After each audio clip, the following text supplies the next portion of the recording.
की स्टालिन सरकार को घेरते हुए नजर आए। दरअसल हाल ही में मद्रास हाईकोर्ट की तरफ से एक फैसला सुनाया गया और स्टालिन सरकार को सीधे तौर पर फटकार भी लगाई गई और कहा कि राजनीति से प्रेरित होकर फैसला ना लीजिए। दरअसल ये पूरा मामला है कार्तिकेय दीपम को लेकर के। कार्तिकेय दीपम को लेकर लंबे समय से सियासी पारा चढ़ा हुआ था और अब इस पूरे विवाद के बीच में मद्रास हाईकोर्ट ने हाल ही में राज्य की एमके स्टालिन सरकार को तगड़ा झटका दे दिया। कोर्ट ने स्टालिन सरकार को स्पष्ट और साफ तौर पर कहा है कि सरकार का प्राथमिक कर्तव्य सार्वजनिक व्यवस्था बनाए रखना है और उसके फैसलों में किसी भी प्रकार की राजनीतिक मंशा नहीं झलकनी चाहिए। दरअसल इस पूरे विवाद को लेकर मद्रास हाईकोर्ट के सिंगल जज के आदेश को बरकरार रखा गया। हाईकोर्ट के जस्टिस जी जयचंदन और के रामकृष्णन के 2 जजों की बेंच ने कहा कि दीपक जलाने के विवाद को बेवजह ही राजनीतिक रंग दिया जा रहा है, राजनीतिक तूल दिया जा रहा है। अब इस मामले में सुनवाई करते हुए कोर्ट ने क्या कुछ कहा है वो भी आपको बताएंगे, साथ ही करेंगे चर्चा। लेकिन उससे पहले आपको दिखाते हैं कोर्ट का फैसला, जलता रहेगा दीप। तो जी हां, कोर्ट की तरफ से ये फैसला इस वक्त सामने आ चुका है। स्टालिन सरकार को मद्रास हाईकोर्ट की तरफ से ये झटका और साथ ही फटकार भी लगी है। आपको बता दें कि कार्तिकेय दीपम विवाद पर ये बड़ा फैसला कोर्ट की तरफ से, मद्रास हाईकोर्ट की तरफ से ये सुनाया गया है और इसमें सिंगल बेंच के आदेश को बरकरार रखा गया है। सिंगल बेंच ने जो आदेश दिया था उसी को बरकरार रखते हुए और दीप जलाने की जो परंपरा सदियों पुरानी है उसी को चालू रखने की बात कही गई है कोर्ट की तरफ से। इसके साथ ही सुनवाई में राज्य सरकार को लताड़ लगाते हुए भी कोर्ट नजर आई और सीधे तौर पर कोर्ट ने स्टालिन सरकार को नसीहत भी दे डाली इस बीच और कहा कि सरकार जो है वो अपने फैसले राजनीतिक आधार पर बिल्कुल ना ले। दीपथूम देवस्थानम की जो संपत्ति के अंतर्गत है और किसी भी विवाद को सुलझाते समय निष्पक्षता जरूरी है, जिसको लेकर अभी हाल ही में पीयूष गोयल की तरफ से प्रेस कॉन्फ्रेंस भी की गई और उन्होंने सीधे तौर पर कहा कि एमके स्टालिन सरकार जो है वो किस तरीके से हिंदू विरोधी बयान देती है, सनातन विरोधी बयान देती है।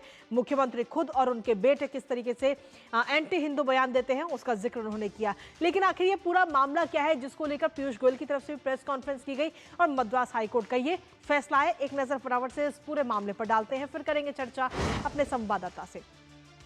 दरअसल इस पूरे मामले की अगर हम बात करें तो कार्तिकेय दीपम तिरुपयकुंद्रम पहाड़ी पर यह केंद्रित है, वहां पर यह स्थित है और एसएमएस सुब्रमण्यम स्वामी मंदिर और सिकंदर दरगाह भी वहीं पर स्थित है, जिस जगह का ये पूरा मामला है। जो पूरा विवाद है, इस विवाद की अगर हम बात करें तो विवाद की मुख्य वजह है कि स्तंभ पर कार्तिकेय दीपम जलाना, जो दीप वहां पर जलाया जाता है पर्व के दौरान, जो कि वहां पर जो दरगाह मौजूद है उस दरगाह से सिर्फ और सिर्फ 15 मीटर की दूरी पर स्थित है। इसको लेकर के कई तरीके के सवाल भी खड़े किए गए और हिंदुत्व संगठनों से ने इजाजत मांगी कि वहां पर हमें दीप जलाने दिया जाए, क्योंकि सदियों पुरानी परंपरा है। और इसको लेकर मद्रास हाईकोर्ट ने 2025 में अनुमति भी दे दी थी, जिसके बाद में स्टालिन सरकार ने कानून व्यवस्था का हवाला दिया कोर्ट में कि अगर हम जो दीपक है उसको जलाने की अगर अनुमति देते हैं तो कहीं ना कहीं कानून व्यवस्था खराब हो सकती है और कोर्ट के आदेश की भी अवहेलना स्टालिन सरकार की तरफ से की गई। स्थानीय विवाद और झड़पें भी वहां पर हुई, जिसके बाद में अब हाईकोर्ट की तरफ से आज पूरा मामले को लेकर की पूरा फैसला सुना दिया गया है और दीप जलाने की अनुमति दी गई है। हाईकोर्ट की राज्य सरकार के रवैये पर सख्त टिप्पणी भी जताई। हमारे साथ हमारे सहयोगी इस वक्त जुड़ गए हैं, सीधा उनका रुख करेंगे। अक्षय नाथ इस वक्त हमारे साथ जुड़ रहे हैं ताजा अपडेट के साथ। अक्षय, सीधे तौर पर इस पूरे मामले की अगर हम बात करें तो स्टालिन गवर्नमेंट ने किस तरीके से सनातन विरोधी बयान तो वो इससे पहले कई बार दे चुके हैं, लेकिन कहीं ना कहीं हिंदुओं को लेकर के और सीधे तौर पर जो धर्मनिरपेक्षता की हम बात करते हैं वो इस दौरान कहीं नजर नहीं आती स्टालिन गवर्नमेंट की, जिसको लेकर के जो कोर्ट है उसने भी बयान दिया।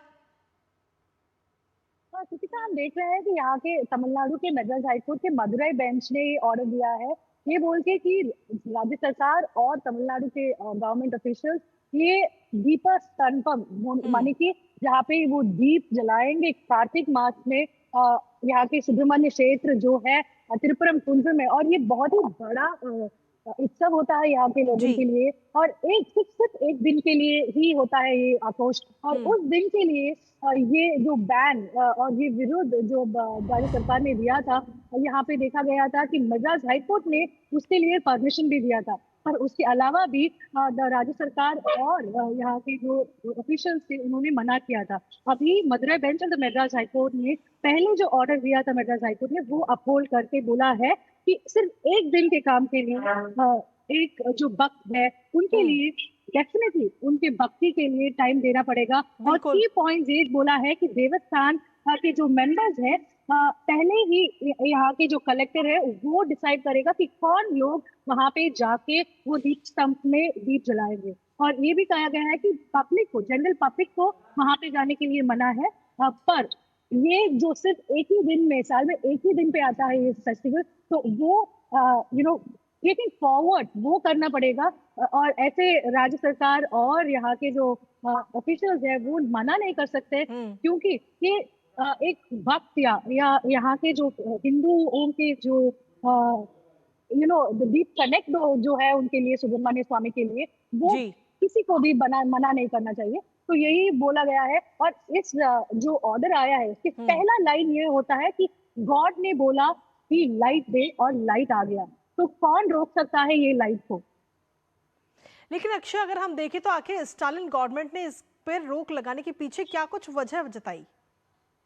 और यहाँ पे जो राज्य सरकार ने बोला कि यहाँ पे लॉ एंड ऑर्डर सिचुएशन में प्रॉब्लम हो जाएगा क्योंकि कई सारे लोग आएंगे, पब्लिक की जो इंटेंसिटी होगा वो कंट्रोल करने में ज्यादातर डिफिकल्टी हो जाएगा। तो इसीलिए जो राज्य सरकार और यहाँ के जो ऑफिशियल्स है उन्होंने मना किया कि ये इवेंट बहुत ही ज्यादा लोग आने वाले के पॉसिबिलिटी होने की वजह से लॉ एंड ऑर्डर सिचुएशन के कारण बोल के इस इवेंट को मना किया था। पर अभी ये क्लियर हो गया है कि सिर्फ एक दिन के लिए अगर राज्य सरकार जो इतना स्ट्रांग है तमिलनाडु में इनको एक प्रोटेक्शन एक दिन के लिए अगर नहीं दे सकते हैं, क्यों नहीं, यही सवाल उठाया है हमारे माननीय मद्रास हाईकोर्ट ने। इसके साथ ही अक्षय, अभी कुछ देर पहले ही केंद्रीय मंत्री पीयूष गोयल की तरफ से भी प्रेस कॉन्फ्रेंस की गई और इस दौरान इस प्रेस कॉन्फ्रेंस में उन्होंने सीधे तौर पर एमके स्टालिन पर तीखा हमला बोलते हुए नजर आए और कहा कि एमके स्टालिन और उनके बेटे उदयनिधि लगातार हिंदुओं के विरोध में, सनातन के विरोध में बयान देते हैं। यहाँ के जो लोकल लीडर्स भी हैं बीजेपी के वो भी यही बोल रहे हैं कि तमिलनाडु गवर्नमेंट बहुत ही कम्युनल एक्ट करने के लिए पॉसिबिलिटीज कर रहे हैं स्पेशली डीएमके क्योंकि उनके कई सारे जो वोटर बैंक है वो मुस्लिम पॉपुलेशन होता है। तो इसी की वजह से हिंदुओं को या यहाँ के सनातन बिलीफ को पुश करने की बहुत ही ज्यादा पॉसिबिलिटीज और कोशिश हो रहा है। और इससे पहले भी हमने देखा है कई सारे सनातन धर्म विरुद्ध स्टेटमेंट यहाँ के जो सीनियर लीडर्स है डीएमके की वो कई सारे बार बोला गया है।